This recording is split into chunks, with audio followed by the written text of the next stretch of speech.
سواد د واقعې نه وروسته خلک د خیبر پختونخوا په حکومت باندې ډیر زیات تنقیدونه کوي، لکه ډیر زیات کسان چې د هغې نه خلاف دي، خو هغو ته دا پته نه لګي چې دا سیلاب یوازې وس نه دی راغلی، د دې نه مخکې هم سیلابونه راغلي او د دې نورو پارټیانو په وخت کې هم سیلابونه راغلي. نو د هغې هغه ریکارډ چې دی هغه هم تاسو چک کولی شئ.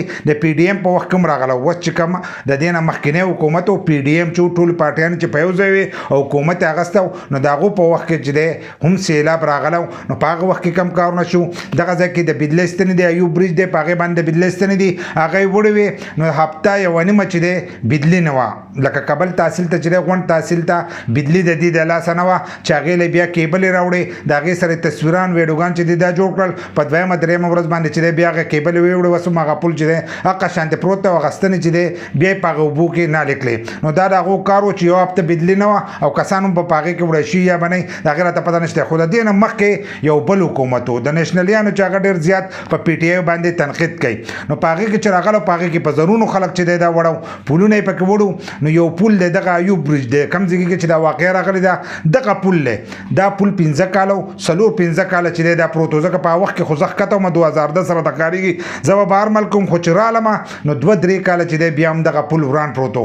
کله چې بیا د پی ټي آی حکومت راغی، نو دغه پل چې دی په میاشت کې دننه دننه که په 2-3 میاشتو کې چې دی هغه پل یې جوړ کړو، خو د دې په حکومت کې دغه پل نه جوړېدلو. نو کم کسان چې تنقیدونه ږدي، نو لاول د خپل حکومت خبرې چې دی هغه ورسره هم کوئ. خالي موږ د حکمرانانو نه چې دی د هغې نه خلاف به دې باندې وو چې سهولت چې دی هغه نه ورکوي، خو دا نه شوله چې بله پارټي به راشي او هغه به موږ له دغه سهولیت راکړي. د پی ټي آی مقدار سهولت چې دی هغه یو پارټي هم نشي ورکولی. د دې نه مخکې دا تېر شوي حکومتونه موږ کتلي 15 کاله چې دی د نورو پارټیانو چې دی هم حکومت کړی دی په ټول ملک باندې، هغو څه کړي دي.